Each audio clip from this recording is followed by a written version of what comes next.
Bhushan steel की insolvency के मामले में अहम फैसला सुनाते हुए सुप्रीम कोर्ट ने भूषण स्टील की इंसॉल्वेंसी प्रक्रिया पर रोक लगा दी। कंपनी के लिक्विडेशन का फैसला सुनाया है। सुप्रीम कोर्ट ने यह फैसला तब सुनाया जब आईबीसी के तहत भूषण स्टील को खरीदने के लिए जेएसडब्ल्यू स्टील ग्रुप ने 19,700 करोड़ रुपए की बोली लगाई थी और वह इस बोली को जीत चुका था। आईबीसी के तहत यह आज तक का सबसे बड़ा मामला था जो सेटल होने जा रहा था, लेकिन अब सुप्रीम कोर्ट बीच में आ गया और रोक दी। सर, क्या पूरा मामला है, क्यों रोक दिया गया? जब आईबीसी ने कोई चीज़ क्लियर कर दी, बोली लगाई गई, बोली जीत ली, ट्रांसपेरेंट अगर प्रोसेस था, फिर दिक्कत क्या? भारत में लिक्विडेशन और बैंक्रप्सी के ताज़ा इतिहास में ये बेहद सनसनीखेज मामला है, जहां एक कंपनी जिसका रेजोल्यूशन प्लान अप्रूव था, टेक ओवर होने वाला था, उस कंपनी की प्रक्रिया को रोककर उसे लिक्विडेट करने का आदेश सुप्रीम कोर्ट ने दे दिया। और इसकी सबसे बड़ी वजह यह है कि सुप्रीम कोर्ट ने खासी सख्ती के साथ जेएसडब्ल्यू पर टिप्पणी की। 2 साल पहले इसका रेजोल्यूशन प्लान अप्रूव हुआ था, लेकिन उसके बाद से आज तक कंपनी ने, जेएसडब्ल्यू ने, जो कि एनक्लेट से मंजूर होकर आया था, कोई बड़ी गतिविधि इसकी दिशा में आगे नहीं की और ये मामला तब से लटका हुआ है।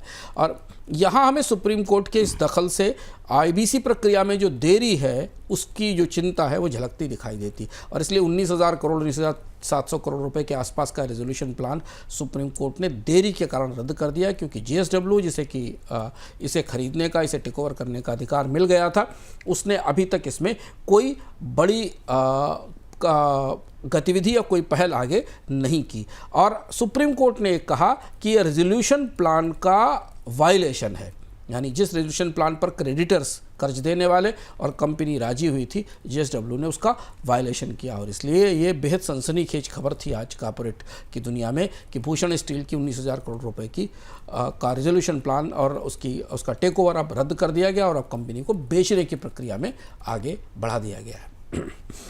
सर, अब आगे क्या होगा ये जानने से पहले इसके जो पिछले केसेस इस तरीके के थे, उनसे ये केस अलग क्यों है? क्या इसमें ऐसा है जो इसको अलग बनाता है पुराने सारे केसेस से? एक तो ये सबसे बड़ा केस था भूषण स्टील का, और इस केस को में ये माना जा रहा था कि steel company finally take over के लिए चली जाएगी। इससे पहले के केस की लिस्ट में खोल कर देख रहा हूँ, 8 मार्च 2019 को एसआर का रेजोल्यूशन प्लान पास हुआ था, जिसे आर्सेलरमित्तल ने और नेपाल स्टील ने मिलकर टेक ओवर किया था। वीडियोकॉन का रेजोल्यूशन प्लान एनक्लेट में था और इसके लिए नया रेजोल्यूशन प्रोसेस हासिल किया गया। ये पहला ऐसा बड़ा रेजोल्यूशन था जो नतीजे की तरफ बढ़ रहा था। एक और रेजोल्यूशन प्लान अभी अप्रूव हुआ था जो बीपीसीएल का था, जिस वीओवीएल लिमिटेड का। लेकिन अब इस प्रक्रिया के बाद भूषण स्टील का रेजोल्यूशन फंस गया है और इस बात की संभावना है कि जेएसडब्ल्यू इस फैसले को तो के खिलाफ शायद अपील करेगी, इस पर पुनर्विचार की याचिका डालेगी। लेकिन इसका असर हमें आने वाले समय में जेपी एसोसिएट्स का एक और बड़ा रेजोल्यूशन प्लान सामने रखा हुआ है, जिसमें कई कंपनियां एसेट्स खरीदना चाहती हैं, उस पर भी पड़ता दिखाई देगा।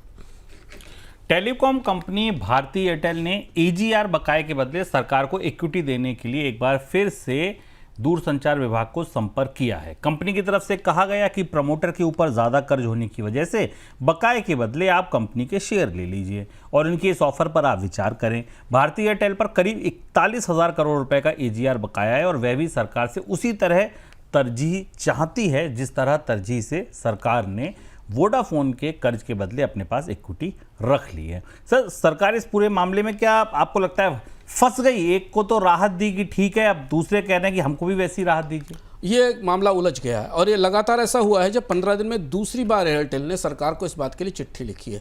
आपको याद होगा, हम लोगों ने इससे पहले भी चर्चा की थी, जब वोडाफोन पर जो लाइसेंस फीस की बकायेदारी थी, जिसको केजीआर कहा जाता है, उस बकायेदारी के समय सरकार ने उसे इक्विटी में बदलने का फैसला किया था। तभी ये सवाल उठे थे कि सरकार एक निजी कंपनी को इस तरीके की राहत और मदद क्यों देने जा रही है, और ये अपने आप में एक नज़ीर बनेगा, एक प्रेसिडेंट बनेगा, और वैसा ही हुआ।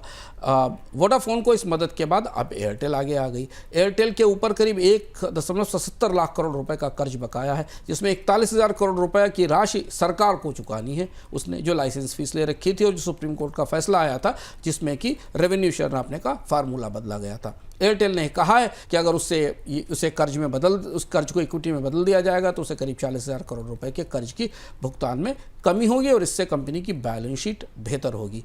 हालांकि सरकार की तरफ से इस बात को इससे पहले भी कहा जा चुका है कि वो अब इस तरीके की कोई अदला बदली अपनी लाइसेंस फीस की बकायदारी के बदले नहीं करेगी।